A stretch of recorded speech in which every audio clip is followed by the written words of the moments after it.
इस एपिसोड की शुरुआत में वो जियोन सुक के साथ रहने आया था ताकि वो उसके साथ रहकर उसे प्रोटेक्ट कर सके और आने वाले शेयर होल्डर्स मीटिंग के लिए तैयार कर सके। जियोन सुक ने कहा, लेकिन यहाँ सोने के लिए तो जगह ही नहीं है, तुम कहाँ सोओगे? जुगो ने रिप्लाई में कहा, तुम कहाँ भी सो सकती हो, सोफा, बाथटब, नहीं तो कारपेट पे, या मेरे साथ। वैसे भी हम तो एंगेज्ड है ना? लेकिन ये बात तो झूठ थी। उसने कहा कि हमें ग्रैंडपा को कहकर सच में हमारी एंगेजमेंट सेरेमनी करवा दो। इनके ये मजाक मस्ती को गलती से डोंग यून और यून ने देख लिया।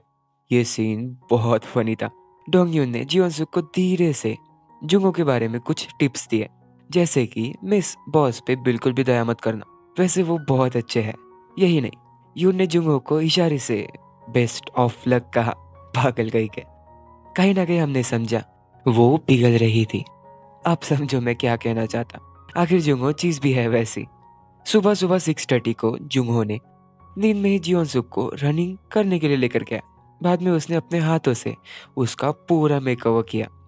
इसी दौरान जियोन सुक की दिल की धड़कन इतनी तेजी से धड़कने लगी मानो जैसे उसका दिल बाहर आ जाएगा। रात को जब जुंगो सोया हुआ था, उसे नींद में किसी एक्सीडेंट के फ्लैशेस दिखे, जैसे पहला एक्सीडेंट, फिर कोई छोटे से लड़के को किसी ने पानी में फेंक दिया था। उसकी ऐसे अजीब हरकतों से जिहोन सुक काफी डर गई। उसने जुंगो ने अचानक उसका गला पकड़ लिया। होश में आने के बाद उसने कहा, मेरे सोने के वक्त मेरे पास कभी मत आना।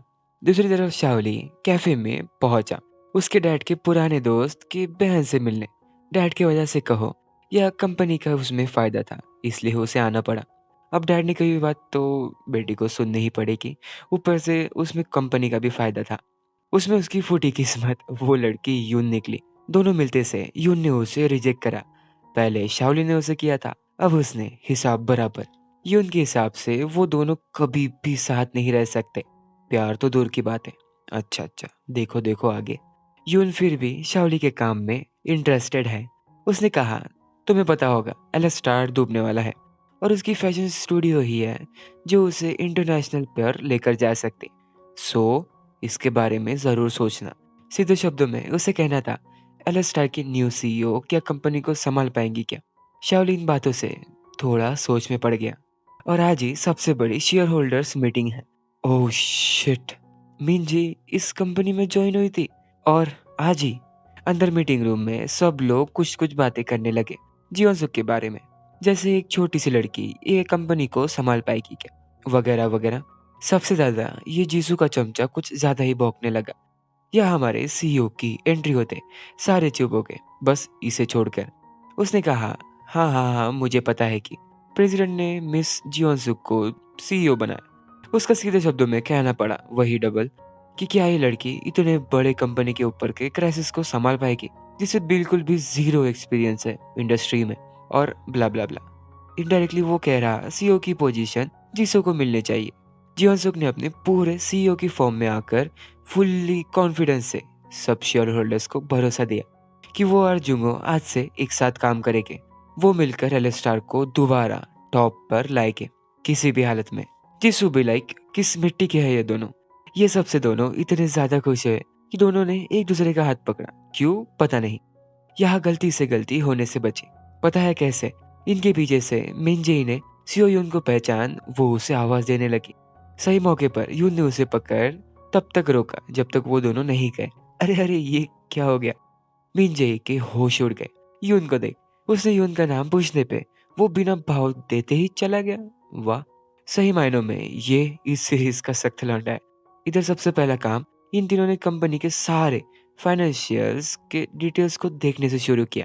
और पहले इसमें ही जुंगो को एक पेपर मिसिंग मिला। एलेस्टार के सारी एसेट्स की डिटेल लिस्ट मिसिंग है। मतलब कैसे इतनी इंपॉर्टेंट लिस्ट? लेकिन डोंग यून ने तो फाइनेंस डिपार्टमेंट से सारी स्टेटमेंट्स लाई थी, ये मिसिंग कैसे हो सकती? देखो, फाइनेंशियल स्टेटमेंट और एसेट की लिस्ट अलग अलग रहती। फाइनेंशियल स्टेटमेंट में एलेस्टार की सारी ट्रांजेक्शन्स की रिकॉर्ड थे। जो स्टेटमेंट इनके पास है वो फर्जी था। मतलब फाइनेंशियल डिपार्टमेंट में बहुत हेराफेरी चल रही। बाकी डिटेल्स पता लगाने हमारे डोंगयून ने सिस्टम को हैक कर लिया। उसने बताया फाइनेंस मैनेजर जिसके अंडर ये सब चीजें थी वो 1 महीने के लीव पे जा रहा। ये सुनने से पहले ही जुंग हो मैनेजर को पकड़ने निकला। जियोन सुक भी उसके साथ चलना चाहती थी। सही टाइम पे डोंग यून मैनेजर की इन्हें लाइव लोकेशन देने लगा, जिससे इनके बीच बहुत बहुत दूर तक पकड़म पकड़ाई हुई। चलो इन्हें एक दूसरे का पीछा करने दो। यहाँ हमें कुछ और बातें पता चली। कंपनी के अंदर के हेरा फेरी में जीसू का भी हाथ है। उसने ही मैनेजर को लीव दी ताकि वो सिटी छोड़कर जा सके। ये दोनों ही ज्यादा टेंशन नहीं ले रहे थे इस मैटर के लिए। उन्हें लगा वो अब तक सिटी छोड़कर चला गया होगा। उन्हें क्या पता जियोन सुक और जुंग हो इनसे ज्यादा स्मार्ट है। लेकिन जीसू के मन में एक बात काफी चुभ रही थी। वो जियोन सुक को आराम से हरा सकता, बट उसके पीछे जो लड़का खड़ा है वो एक ही सब पर भारी पड़ रहा। जीसू को जुंगहो को देख पता नहीं क्यों, लेकिन उसे ऐसा लगता जैसे वो पहले से उसे जानता हो, इसलिए उसे जुंगहो की सारी डिटेल्स चाहिए थी। अब चलो वापस आओ। जियोन सुक ने मैनेजर को आखिर पकड़ ही लिया। उसे बस एसेट्स की लिस्ट चाहिए थी। वो थोड़ी ना ऐसे देने वाला। उसने बैग को दूर फेंक दिया। अरे पूरी मेहनत पानी में चली गई। ऐसा बिल्कुल नहीं।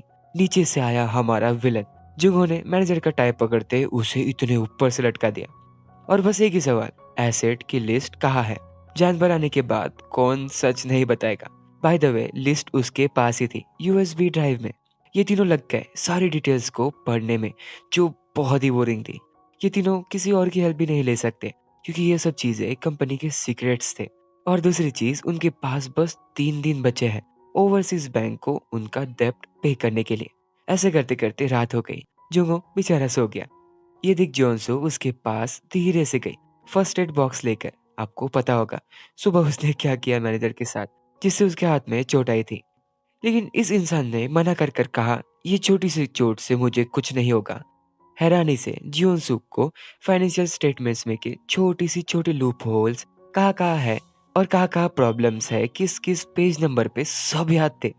जैसे मानो वो कोई आर्ट स्टूडेंट नहीं, फाइनेंशियल एक्सपर्ट हो। इस चक्कर में वो दोनों इतने करीब आ गए कि उन दोनों को पता ही नहीं चला। फिर जुंगो ने जानबूझकर कहो या क्या पता, उसे दर्द हो रहा था। उसने कहा, सुनो, चोट पर कुछ लगा दो। बाय द वे वो खुद को किसी चीज से रोक रहा था। लेकिन मुझे ये समझ नहीं आता, ये लड़का हमेशा ऐसे मौके पर आ कैसे जाता है। ऊपर से उसकी फनी सोच। वाह रे वाह। इधर मिंजे इस सोच में डूबी थी कि वो दोबारा अपने कॉमिक के मेन लीड से कब मिल पाएगी। बाय द वे आप इस शब्द से कंफ्यूज मत होना। उसने उनको जब पहली बार देखा उसने सोच लिया था कि वही उसके कॉमिक में का मेन कैरेक्टर बनेगा। मिंजे ने जोर से कहा, कहा हो तुम, और वो सामने ही था। यह सिचुएशन कुछ ऐसी हुई, उसने यून को रोका तो यून उसे सेल्फ डिफेंस में बस मारने ही वाला था। यही देख सामने से डोंग यून उसे बचाने के लिए आया, लेकिन वो खुद ही गिर गया। ऐसा हुआ इन तीनों का इंट्रोडक्शन। इधर यून बहुत ही गुस्से में है। उसे शाओली ने अब तक कॉल ही नहीं किया। उसे यून ने शादी के ऑफर से, पैसों के ऑफर से खरीदने की कोशिश की, लेकिन उसने खुद को नहीं बेचा। यून के लिए लड़कों की लाइन लगती है, लेकिन शाओली ने उसके नाक में दम करके रखा था। किम ने उसे दिलासा दिया कि अगर एलेस्टारी उसके कब्जे में होगा तो फिर शाओली उसके इशारों पे नाचेगा। कैसे क्या होगा आप आगे देखो। ऑफिस में इन चारों को आखिरी नोटिस मिला, मतलब उन्हें अगले सुबह 10 बजे तक सब पैसे चुकता करने होंगे। पेपर देखते देखते जियोन सुक को एक बहुत ही अच्छा आइडिया आया।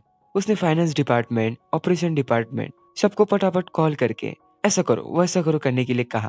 मैं डिटेल्स आपको नहीं बता सकता, नहीं तो वीडियो बहुत लंबी और कॉम्प्लिकेटेड हो जाएगी। सिंपल में जियोन सुक ने ओवरसीज और एलस्टार के सारे ट्रांजेक्शन्स, पेमेंट सब लूप होल्स निकाल लिए, मतलब हेरा फेरी।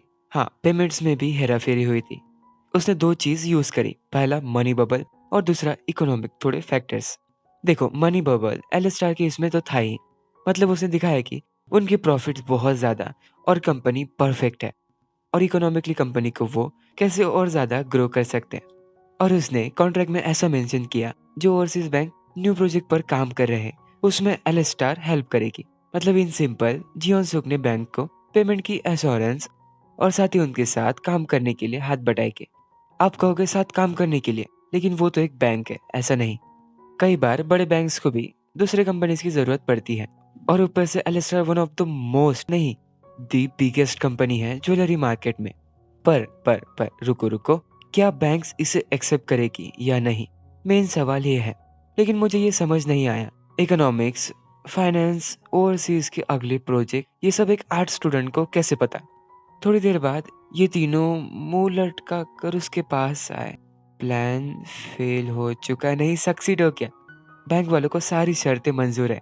फाइनली क्राइसिस खत्म हुआ। इतने मुश्किलों के बाद इतनी खुशी, आय है। वैसे उसे जानना था जियोन सुक ने इकोनॉमिक्स और फाइनेंशियल्स की स्टडी की कब। ऐसा नहीं, उसकी मेमोरीज बहुत स्ट्रांग है। उसने सब कॉन्ट्रैक्ट्स को पढ़ अरेंज करके उसे मनी बबल मिला, बस मेमोरी पावर की वजह से। ये सुनने के बाद बताओ कौन इम्प्रेस नहीं होगा। घर पहुंचने से पहले ही जियोन सुक सो गई। 3 दिनों की नॉन स्टॉप मेहनत के बाद कौन नहीं थकेगा। सीट बेल्ट निकालते निकालते जुंगो का मन कुछ और ही करना चाहता था, लेकिन उसने खुद को रोक लिया। सुबह सुबह ग्रैंडपा ने जियोन सुक को अपने पास बुलाकर ग्रीन हाउस में चलने के लिए कहा, जो पूरा सूख चुका। ये ग्रीन हाउस जियोन सुक के मॉम डैड ने अपने हाथों से बनाया था। मतलब सीधे शब्दों में उनके प्यार की निशानी थी। आज इसे ही देख ग्रैंडपा को बहुत बुरा लगता। जियोन सुक ने सब ठीक करने का वादा लेकर सबको काम पर लगा दिया, सिवाय ये महाराजा के, जो इन्हें बस देख रहा है। जियोन सुक ने हिम्मत करके सीधा बिना डर के उसे डांटा। फिर भी ये आलसी कुछ नहीं करने वाला। उसमें जुंगहो कहने लगा, ये प्लांट्स नहीं लगने वाले, ब्ला ब्ला ब्ला।